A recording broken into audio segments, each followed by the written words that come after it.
অনেক দিন ধরে আপনারা রিকোয়ারমেন্ট করছিল যে স্যার একটু আসুন লাইভে একটু কথা বলার আছে, অনেক কিছু জানার আছে। তো অনেক কিছু আপনাদের জানানোর জন্যে আর অনেক কিছু আপনাদের বোঝাবার জন্যে আজকে আমি ডক্টর প্রমোদ শর্মা চলে এসেছি একটা লাইভ ফোন ইন অনুষ্ঠান নিয়ে এই চ্যানেলে। আর আজকে কী বিষয় নিয়ে সাবজেক্ট, যেটা আপনাদেরই পছন্দ সাবজেক্ট, যেটা আমাদের দুদিন থেকে কন্টিনিউয়াসলি আপনারা মেসেজ করছেন যে স্পন্ডালাইটিস নিয়ে আপনি যদি বলেন। তো আজকে আপনার যে সমস্যাটা স্পন্ডালাইটিস নিয়ে আমরা টোটালি জিনিসটা আলোচনা করব যে স্পন্ডালাইটিস কীভাবে হয়, কী করলে এটা ভালো হবে এবং কী কী এক্সারসাইজ করলে এটা আমরা পুরোপুরি সুবিধা হতে পারি, পুরোপুরি নির্মূল হতে পারি।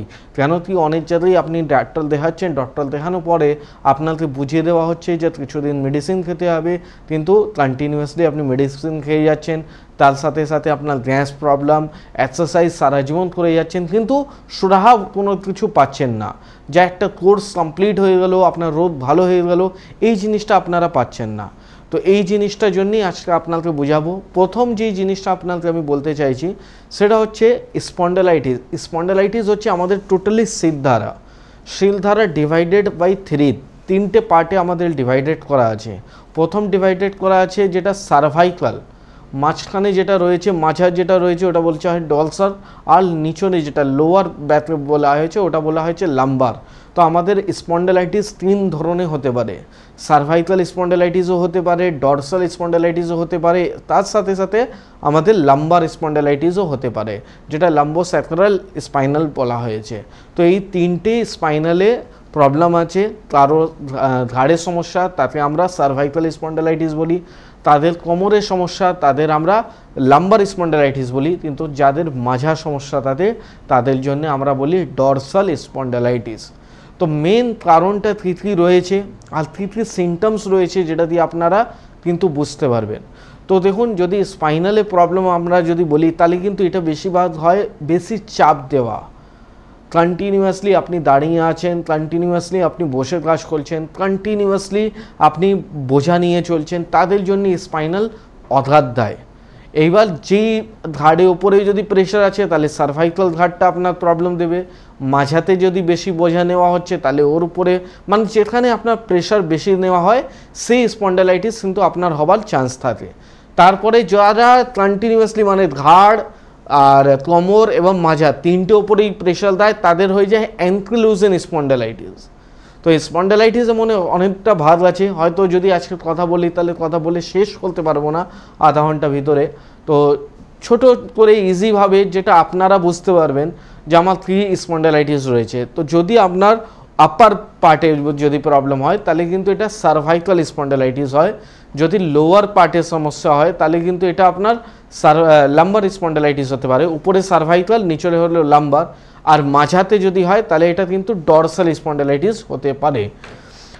এইবার আমাদের যেটা মেন হচ্ছে নার্ভ। অনেকজন বলে স্পন্ডালাইটিস হলে কি নার্ভের সমস্যা হতে পারে? তো অবশ্যই হতে পারে। কেন হতে পারে আপনাকে বুঝাবো। আমাদের ঠিক মাথা পিছনে থাকে মেডুলা একটা হাড় আছে দেখতে পুরো শিবলিঙ্গের মতন, সেটা বলা হয়েছে সেন্ট্রাল নার্ভাস সিস্টেম।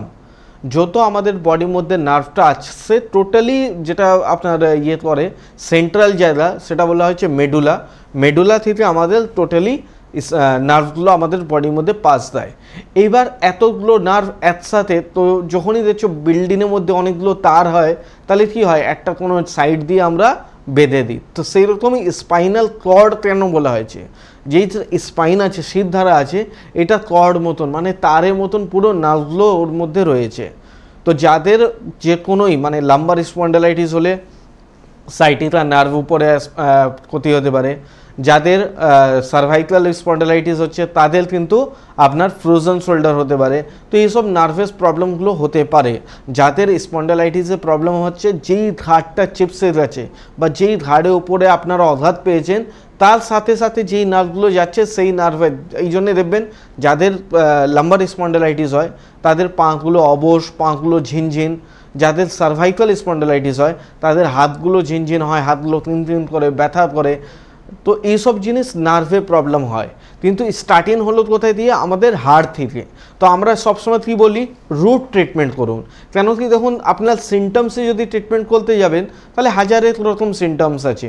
যেরকম দেখুন আজকে সার্ভাইকাল স্পন্ডালাইটিসের জন্য আপনার বমি ভাবও হবে, আপনার গ্যাস্ট্রাইটিস সমস্যাও হবে, আপনার কনস্টিপেশন কোষ্ঠকাঠিন্য জিনিসটাও আসবে।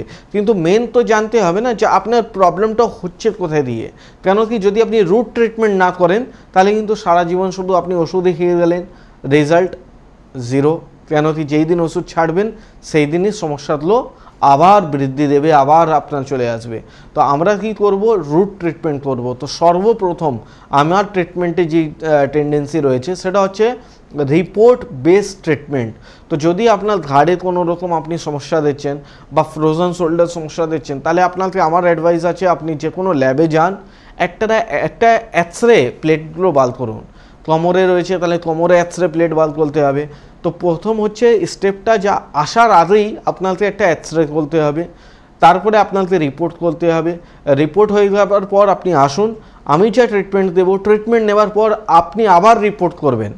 কেন কি রিপোর্ট বেসড ট্রিটমেন্ট কি, দুটো রিপোর্টের তুলনা দেখতে হবে যে আগে যে হাড়গুলো ক্ষতি ছিল সেই হাড়গুলো আপনার রিকভারি হয়েছে কিনা।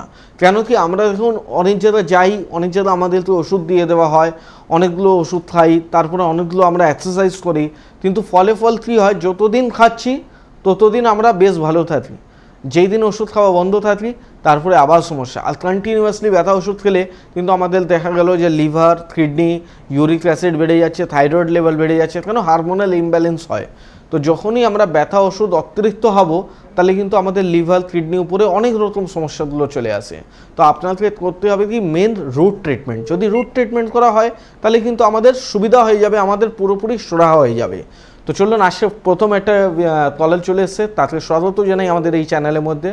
নমস্কার। হ্যালো। হ্যাঁ নমস্কার, বলুন। হ্যাঁ নমস্কার ডাক্তারবাবু, প্রোগ্রাম খুব ভালো লাগছে। হ্যাঁ আমি হাবড়া থেকে বলছিলাম। আচ্ছা, আপনার নাম বলবেন, বয়স বলবেন, আর কি সমস্যা রয়েছে ওটা বলবেন। আমি সমীর পাল বলছিলাম হাবড়া থেকে। আচ্ছা বলুন। আমি আমার ওয়াইফের বিষয়ে জানতে চাইছি। হ্যাঁ আচ্ছা আচ্ছা, ওয়াইফে বয়স বলবেন আপনি। ওয়াইফের বয়স হলো 41। 41। 40 বছর বয়স। ব্যাপারটা হলো যে হাত মুট করলে সোজা করতে পারে না, ঠিক আছে? হ্যাঁ। আবার হাত সোজা থাকলে মুট করতে পারে না, এবং বসতে গেলে ধরুন রান্না যখন করে তখন বসে করে, তো এবার উঠতে গেলে উঠতে পারে না সহসা, ঠিক আছে? আর আবার দাঁড়িয়ে দাঁড়িয়ে রান্না করলে আবার কখনো ধরুন বসতে গেল, বসে রান্না করতে গেল, সেটাও পারে না। কতদিন ধরে হচ্ছে এই সমস্যাটা? এইটা ধরুন প্রায় 3 মাস। আচ্ছা, কোনো ডাক্তার দেখিয়েছেন বা কোনো রিপোর্ট হয়েছে? ব্যাপারটা হ্যাঁ মানে ডাক্তার দেখিয়েছিলাম, কিন্তু আপনার অ্যালোপ্যাথি, কিন্তু সেরকম কিছু কাজ মানে কিছু দেখতে পাচ্ছি না, আরো কিছু দেখতে পাচ্ছি না। আচ্ছা, ডক্টর যখন দেখিয়েছে তাহলে ও কি লাম্বার স্পাইনের কোনো এক্সরে করিয়েছে, আপনার কোমরের কোনো এক্সরে? না, আপাতত এক্সট্রা সেরকম কিছু করাতে বলেনি। দেখুন এটাই আমি আপনাকে আজকে যে এই লাইভ ফোন অনুষ্ঠানের মধ্যে আপনাদেরকে এটাই বোঝানোর চেষ্টা করছি। যখনই আপনাদের যে কোনো সমস্যাই, আমার দেখুন যদি জ্বরও 3 দিনের পরে না নামে তাহলে আমরা কী করি, একটা ব্লাড রিপোর্ট করি, দেখি যে আমার ডেঙ্গু হয়েছে, ম্যালেরিয়া হয়েছে, টাইফয়েড হয়েছে। কেন কি হয়তো আমরা ভুলভাল শুধু ওষুধই খেয়ে যাব, রেজাল্ট জিরো। তো আপনার যদি দেখছেন 3 মাস থেকে সমস্যা রয়েছে, আপনি ডক্টর দেখিয়েছেন, কিন্তু ডক্টরদের উচিত ছিল আপনার এক্সরে করানো। এবার যদি ডক্টর না করে আপনার একটু প্রেশার রাখুন যে স্যার এই সমস্যাটা হচ্ছে কেন, তার পিছনে যদি কোনো রিপোর্ট হয় আপনি বলুন আমি রিপোর্টটা করব। তো দেখুন আপনার যেই সমস্যাটা, দুটো সমস্যা হতে পারে। একটা হতে পারে আপনার লাম্বার স্পাইনে যেটা সাইটিকা নার্ভ, ওটা আপনার চিপসে রয়েছে। আর একটা সমস্যা হতে পারে যেটা ব্লাডের উপরে সিআরপি লেভেলটা বেড়ে যায়, যেটা সি রিঅ্যাক্টিভ প্রোটিন। এটা বাড়াবার জন্য দেখবেন আপনার মিসেসে কন্টিনিউয়াসলি পাগুলো ঝিনঝিন, অবশ, এই ধরনের জিনিসগুলো কি হয়? হ্যাঁ হয়। তাহলে দেখুন আপনাকে সঠিকভাবে একটা চিকিৎসা করতে হবে, সঠিক জায়গায় আসতে হবে, তাহলেই কিন্তু চিকিৎসা পাবেন। 3 মাস আপনি ট্রিটমেন্টে রয়েছেন, পাচ্ছেন না কোনো রেজাল্ট, কিন্তু এখানে আপনাকে বলবো মাত্র 2 মাস যদি আপনি ট্রিটমেন্ট করে নেন তাহলে কিন্তু এই সমস্যাটা পুরোপুরি সমাধান হয়ে যাবে। সারা জীবন যেন আর ওষুধ খেতে হবে না। কেমন? Okay sir. ওকে। তো আবার একটা মনে হচ্ছে সেকেন্ড একটা ভিউয়ার্সের ফোন চলে এসছে, তো আবার একটা স্বাগত জানাই। কে আছেন বলুন? হ্যালো। হ্যাঁ আমি বর্ধমান থেকে বলছি। বর্ধমান থেকে বলছেন, আপনার নাম বলবেন, বয়স বলবেন, আর আপনার কী সমস্যা আছে ওটা বলবেন। আমার নাম হচ্ছে রঞ্জন নায়ক আর বয়স হচ্ছে 40 আর কি। 40, কী সমস্যা আছে বলুন। হ্যাঁ বলছি, আমার সমস্যা বলতে আমি খবর দিয়েছি, আমি বলছি আমরা স্পন্ডালাইটিসটা দিই। হ্যাঁ, আর আমি বলি স্পন্ডালাইটিস যাতে না হয় তার জন্য কি ধরুন ঘাড়ের বা স্পন্ডালাইটিস ঘাড়ের বা যদি আপনি করা যায় তাহলে কি স্পন্ডালাইটিস মানে তার কি কোনোদিনই হবে না বয়সকালে বা বয়সে? দেখুন, স্পন্ডালাইটিস একটা এইরকমই সমস্যা আছে, যদি আপনি কাজে চাপ নেবেন, কন্টিনিউয়াসলি আপনার গ্যাস্ট্রাইটিস সমস্যা থাকে, কন্টিনিউয়াসলি আপনার কোষ্ঠকাঠিন্য থাকে, এটা আবার হয়ে যাবে। তো দেখুন, এটা সঠিকভাবে চিকিৎসা করতে হবে। আপনার কী কী সিমটমস রয়েছে, সিমটমস অনুযায়ী আপনার কি রিপোর্ট করানো উচিত। আমি নিজে বর্ধমান চেম্বারে উপস্থিত থাকি, এই সামনে রোববার দিন মানে সামনে 14 তারিখে আমি নিজে বর্ধমানে থাকবো। তো আপনি দয়া করে দেখবেন, দুটো নাম্বার দেওয়া আছে, হেল্পলাইন নাম্বার যাচ্ছে 9903595252, আর একটা নাম্বার যাচ্ছে 9903795252। এই দুটোর মধ্যে যে কোনো একটা নাম্বারে আপনি ফোন করুন, অ্যাপয়েন্টমেন্ট নিন, সরাসরি কথা বলুন। কেন কি দেখুন, সামনে না এলে আপনার স্পন্ডালাইটিস কোন স্টেজে রয়েছে, কীভাবে অ্যাটাক করছে বা কীভাবে অ্যাটাক করতে পারে, সেই জিনিস না দেখলে বোঝা যাবে না। স্যার আমি আপনাকে একটা কথা বলি। হ্যাঁ বলুন, আপনার কথাটা বোঝা যাচ্ছে না, একটু ক্লিয়ার করে কথা বলুন। আমি বলছি স্পন্ডালাইটিসের যে আসল মানে যোগব্যায়াম আর কি, স্পন্ডালাইটিসের যে যোগব্যায়াম হয় কোমরে বা ঘাড়ে, ব্যায়াম করলে কোনোদিনই স্পন্ডালাইটিস বাড়বে না। যোগা ব্যায়াম করলে উল্টো স্পন্ডালাইটিসটা ভালো হয় না। আপনি যদি নিয়মিত আপনি জানেন যে কোন ব্যায়াম কোন জন্য রয়েছে, তাহলে অবশ্যই হবে না। কেন কি দেখুন, আমরা ব্যায়ামটা করি কিন্তু অনেকবার ভুলভাল ব্যায়াম করলে আমাদের একটা উল্টো রিয়াকশনও চলে আসে। আমাদের শরীরের মধ্যে এক্সারসাইজ, ব্যায়াম, যোগা কোনোদিনই ক্ষতি জায়গা রাখে না, কিন্তু আমরা ভুল করে যদি অন্য একটা জিনিস করে নিই তাহলে কিন্তু অবশ্যই ক্ষতি হতে পারে। কেমন না, আমি আপনার ব্যায়াম আপনার তো জানি, কারণ আমার বই আর বিভিন্ন রকম আমি বই থেকে আপনার নিজে অভ্যাস করি আর কি। তো আপনি যদি জানেন তাহলে আপনি করুন, কোনোদিনই ক্ষতি হবে না। তাহলে ওটা করলে তো আপনার ঘাড়ে বা কোমরে স্পন্ডালাইটিস হওয়ার চান্স নেই, তাই তো? নেই নেই, একদম নেই। আচ্ছা ঠিক আছে, সেটা জানা যাবে। ওকে ওকে। তো দেখুন, ব্যায়াম, যোগা, এক্সারসাইজ, জিম এইসব কিন্তু কোনো খারাপ দিকে যায় না, কিন্তু আমরা কি আছে অনেকবার না অনেক জিনিস জানি না যে কীভাবে চলতে হয়। যেরকম একটা ছোট্ট এক্সাম্পল দিই, আজকে সবাই বাড়ি বাড়িতে ওম বিলোম করছে, এক নাক থেকে নিঃশ্বাসটা নিচ্ছে, এক নাক থেকে নিঃশ্বাসটা ছাড়ছে। অ্যাকচুয়ালি নিয়ম কী আছে কিন্তু আপনারা কেউ জানেন না। যেন ওম বিলোম মধ্যে বলা হয়েছে যতটা নাও তার থেকে বেশি দাও। এটাই আমরা জীবনের মধ্যে শিক্ষা নিই, যে আমাদের ঈশ্বর যতটা দিয়েছে আমরা তার থেকে বেশি লোকজনকে হেল্প করতে পারি। সেরকমই ওম বিলোমে একটা আছে, ফর্মুলা আছে 639। 639 মানে হচ্ছে এক নাক বন্ধ করে 6 গুনতে হবে, আমাদেরকে নিঃশ্বাস নিতে হবে, 3 সেকেন্ড আমাকে হোল্ড করতে হবে, আবার 9 সেকেন্ড আমাকে ছাড়তে হবে। তো এই সিস্টেমটা আমরা জানি না, আমরা শুধু নাক বন্ধ করে নিঃশ্বাস নিচ্ছি, ছাড়ছি। এই জন্য কী হচ্ছে, ফল কিছু পাচ্ছেন না। তো আবার একটা ভিউয়ার্স চলে এসছে, তাতে স্বাগত জানাই। হ্যালো, নমস্কার। হ্যালো, আমি হাওড়া থেকে তানিয়া বলছিলাম ডাক্তারবাবু। হ্যাঁ শুনছি, বলুন। হ্যাঁ বলছি ডাক্তারবাবু, আমার মানে এই সমস্যাটা প্রায় বছর দুয়েকের হবে। ধরুন অ্যাসিডিটি হচ্ছে প্রচন্ড পরিমাণে। আমি ওই সকালে উঠে প্যান-40 খাচ্ছিলাম, তো ঠিক হয়ে যাচ্ছিল, কিন্তু আমি মানে আবার ইদানিং দেখছি ওটা অনেক বাড়াবাড়ি হচ্ছে। মানে বয়স কত আপনার? আমার বয়স ধরুন 38 বছর হবে। আচ্ছা, কোনো কোষ্ঠকাঠিন্য ধাত আছে আপনার? কোষ্ঠকাঠিন্য ধাত, হ্যাঁ উল্টো পাল্টে করলে হয়, কিন্তু সেরকম মানে পায়খানা ঠিকঠাকই আছে। দেখুন, আপনাকে আমি দুটো ঘরোয়া টিপস দিয়ে দিতে পারি, ওটা আপনি করুন। তারপরে হাওড়াতে যেহেতু বাড়ি, হাওড়া আমার 3টে চেম্বার আছে, আপনার সুবিধা অনুযায়ী যে কোনো একটা চেম্বারে আপনি আসতে পারেন। আজ থেকে আপনি একটা কাজ করবেন, ঘুম থেকে উঠে আপনার যে মুখে লালাটা রয়েছে এই লালাটা নষ্ট করবেন না। আপনি একদম উঠেই 1 গ্লাস উষ্ণ গরম জল নেবেন, আপনার মুখে যে স্লাইভাটা রয়েছে এটা কুলকুচি করে গিলে নেবেন। এটা কন্টিনিউয়াসলি করলে কি হবে, আর এটা আপনার অ্যালকালাইনের কাজ করবে। তো আমরা ছোটোবেলার মধ্যে পড়েছি যদি অ্যাসিডের সাথে আমরা অ্যালকালাইনটা দিই তাহলে কিন্তু অ্যাসিডটাকে নিউট্রালাইজ করা হয়। তো যখন আপনার পেটের ভিতরে অ্যাসিড হচ্ছে, আমরা যদি সকালে উঠে একদম এমটি স্টমাকের মধ্যে 1 গ্লাস উষ্ণ গরম জল করে কুলকুচি করে খেয়ে নেব, কিন্তু এটা মনে রাখতে হবে তার আগে কোনো ব্রাশ করবো না, কোনো থুতু ফেলবো না। এটা করলে আপনি অনেকটা মানে আরাম পাবেন। কিন্তু দেখুন এটা চিকিৎসা না, চিকিৎসা যাতে অবশ্যই আপনাকে চেম্বারে আসতে হবে, চিকিৎসাটা সঠিকভাবে নিতে হবে।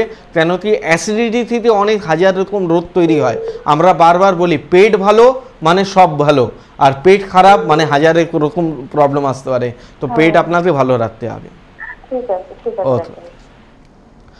তো অবশ্যই দেখুন যেটা আপনাকে আজকে বিষয় নিয়ে আমরা কথা বলছিলাম সার্ভাইকাল আর লাম্বার স্পন্ডালাইটিসের জন্য, এখানেও কিন্তু একটা খুব বড় রোল আছে কনস্টিপেশন। যদি আমরা কন্টিনিউয়াসলি একটা কষ্টকাঠিন্য ধাত দিয়ে ভুগি তাহলে কিন্তু কী হচ্ছে হাইপার অ্যাসিডিটি। হাইপার অ্যাসিডিটি হলেও কী হচ্ছে আমাদের মাথা ঘুরে, ভার্টিগো।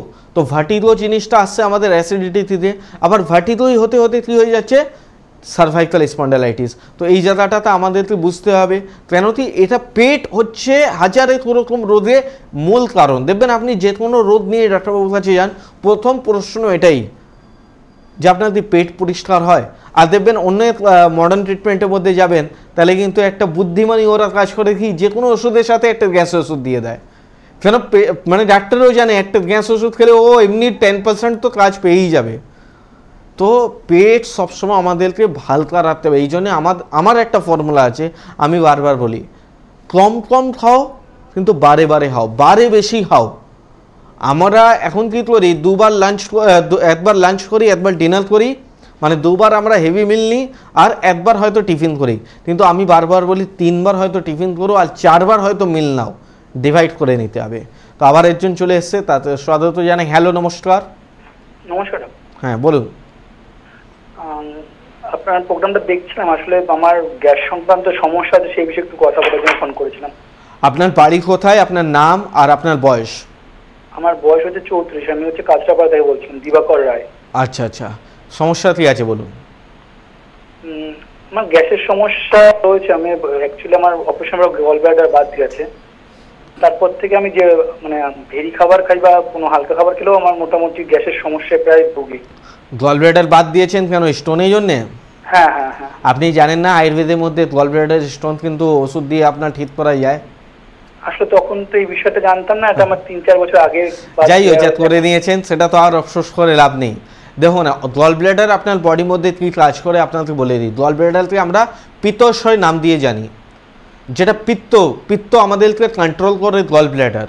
তো যখন যাই তো আপনার গল ব্লাডার অপারেশন, মানে গল ব্লাডার ওটা সরিয়ে দিয়েছে, ওরা স্টোন সরায়নি, মানে স্টোনের সাথে সাথে গল ব্লাডারও রিমুভ করে দিয়েছে। তার জন্য আপনার শরীরের মধ্যে পিত্তটাকে কন্ট্রোল করার জন্য কোনো অর্গান নেই। এই জন্য আপনি যে কোনো জিনিসই খাবেন দেখবেন আপনার গ্যাস অম্বল হয়ে যাচ্ছে। তার সাথে আপনি যদি অ্যালোপ্যাথিক ওষুধের হেল্প নেন তাহলে কিন্তু কী হবে, কন্ট্রোল হবে, কিন্তু পুরোপুরি সুরাহা পাবেন না।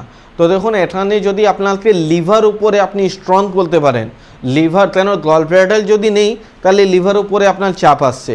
তো লিভার যদি আপনি ভালো রাখতে পারেন তাহলে কিন্তু আপনার সারা জীবন গ্যাস ওষুধ খেতে হবে না। কিন্তু হ্যাঁ, ফর্মুলাটা এটা অ্যাপ্লাই করতে হবে। কেন কি আপনার গল ব্লাডার নেই তো আপনার কোনো দিনই হেভি খাওয়া যাবে না। মানে আপনার খিদা যদি 4টে রুটি হবে, আপনি সবসময় মানে 3.5 রুটি খাবেন, একটু কম খেয়ে নেবেন কিন্তু বারে বেশি খেতে পারেন। তো এটা আপনাকে ফর্মুলা রাখতে হবে। আর যেই তো কাছড়াপাড়া আপনার বাড়ি আছে, তো ওখানে একদম কাছে চেম্বার হচ্ছে আমাদের হালি শহরে আমার চেম্বার আছে। আপনি আমাকে পেয়ে যাবেন ওখানে। আমার দুটো যেই হেল্পলাইন নাম্বার যাচ্ছে সেখানে আপনি সরাসরি কথা বলে আপনি অ্যাপয়েন্টমেন্ট করে চলে আসতে পারেন। প্রতি 15 দিন অন্তর আমি হালি শহর থাকি। তো আপনার যদি কোনো রিপোর্টও থাকে, রিপোর্ট অবশ্যই নিয়ে আসবেন।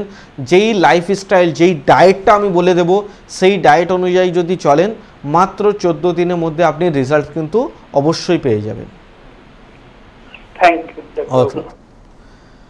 তো যেটা আমি বলছিলাম, দেখুন অনেকবার না আমরা জানি না যে আমরা কোথায় কি যাব। এই যে গল ব্লাডার স্টোন হয়েছে, গল ব্লাডার স্টোন কতটা রয়েছে, যদি আমাদের পিত্তথলির মধ্যে স্টোন রয়েছে আর ওটা একটা পরিমাণে যদি সাইজে ছোট আছে তাহলে কিন্তু আমরা অনেক কিছু ঘরোয়া ট্রিটমেন্ট রয়েছে। তার জন্য যেটা হিবিস্কাস পাউডার, হিবিস্কাস মানে হচ্ছে জবা ফুলের গুঁড়ো।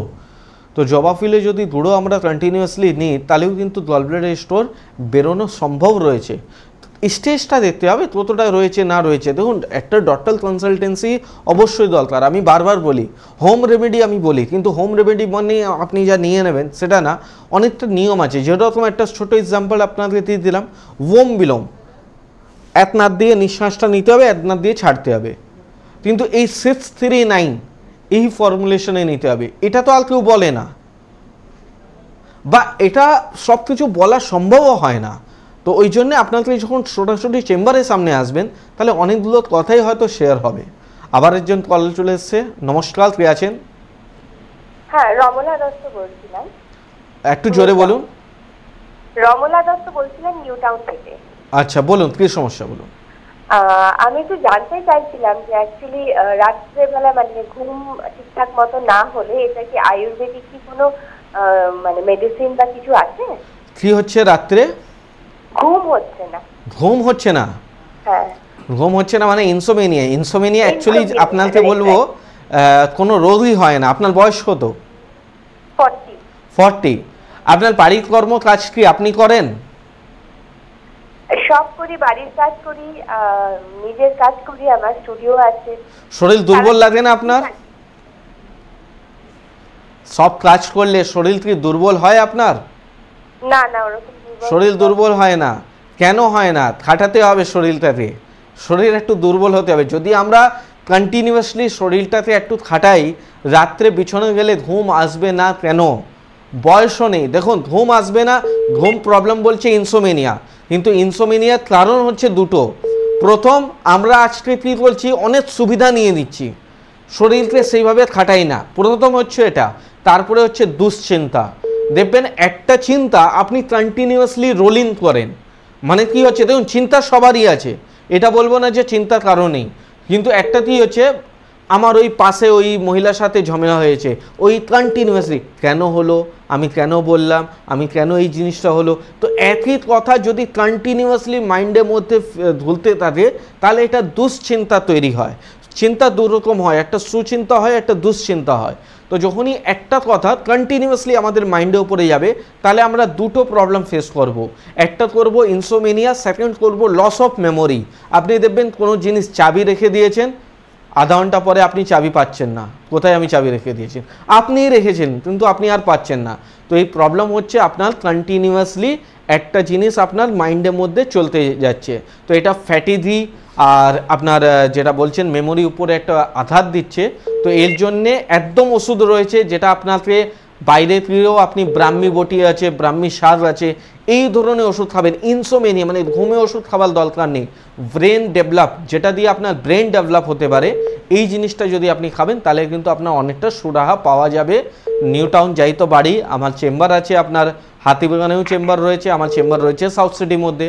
তো আপনি চেম্বারে এসেও কিন্তু কনসাল্ট অবশ্যই করতে পারেন। আচ্ছা আচ্ছা, ঠিক আছে, ধন্যবাদ। তো আজকে সময় একদম হাতে কম আছে, তো যাবার রাতে আগে আমি দু তিনটে জিনিস বলে থাকি। তো স্পন্ডালাইটিসের জন্য যেটা আপনাকে আমি আজকে বলবো, প্রথম বলবো যেটা কম কাজ করুন বা কম ভারী জিনিসটা একটু কম ব্যবহার করুন, অল্প অল্প করুন কিন্তু বারে বারে করুন, এই জায়গাটা আপনাকে বলতে হবে। আবার একটা কল চলে এসছে, তো স্বাগত জানাই। নমস্কার। হ্যাঁ স্যার, হ্যালো। হ্যাঁ নমস্কার, বলছি। হ্যাঁ স্যার, বলছি আমার মানে মাঝে মাঝে মাথা করে প্রচুর মাথা করছে আর ঘাড়টা হালকা ব্যথা। ঘাড়ে কোনো এক্সরে হয়েছে আপনার? না, এক্সরে হয়নি স্যার। আপনি একদম কালকে সর্বপ্রথম উঠে, শরীর থেকে আগে কিছু নেই, শরীর আছে আমরা সারা জীবন কাজ করে খেতে পারবো। তো কালকেই আপনি সকালে উঠুন, এক্সরে করান, দুটো হেল্পলাইন নাম্বার যেটা যাচ্ছে ওটা ফোন সেভ করে রাখুন। এক্সরে রিপোর্ট চলে আসার পর আপনি হোয়াটসঅ্যাপ করে দিন ওই নাম্বারের মধ্যে, তারপরে আপনার সুরাহা হয়ে যাবে। কেমন? ঠিক আছে। কেন আজকে হাতের সময় একদমই নেই, তো লাস্ট করালে আমি বেশি উঁচু কথা বলতে পারলাম না। তো আজকে যেই জিনিসটা আমি বলছিলাম যে স্পন্ডালাইটিসের জন্য আমাদের কী করানো উচিত, তো স্পন্ডালাইটিসের জন্য আমাদের করানো উচিত আছে কম কম খাবো কিন্তু বারে বারে খাবো। এই জিনিসটাতে আমাদের শরীরের মধ্যে অ্যাপ্লাই করতে হবে। যেই জিনিসের গ্যাস হয় এই জিনিসটা আমাদের কম খেতে হবে। আর সর্বপ্রথম আমাদেরকে উঠেই একদম খালি পেটে বাসি মুখে আপনার যা মুখে স্লাইভা, এটা আপনার গরম জলের সাথে কুলকুচি করে কিন্তু খেয়ে নিতে হবে। এটা আপনি কন্টিনিউ করুন। তার সাথে আপনি 5টা করে তুলসী পাতা নেবেন আর একটু করে কাঁচা হলুদ নেবেন। এটা আপনি সর্বপ্রথম যদি উঠে খাওয়া যায় তাহলে কিন্তু এটাও স্পন্ডালাইটিসের জন্য কাজ করে। কেন কি এটা ইমিউনিটি বুস্টআপ আছে, তো যখনই ইমিউনিটি বুস্ট করবে তাহলে কিন্তু আপনার ব্যথা, যন্ত্রণা, ক্যালসিয়াম এইসব ডিফেন্সেস কিন্তু ভালো হয়ে যাবে। তো আজকে এই পর্যন্ত, আবার দেখা হবে সেম চ্যানেল আমাকে ডক্টর প্রমোদ শর্মা। নমস্কার, বিদায় নিচ্ছি।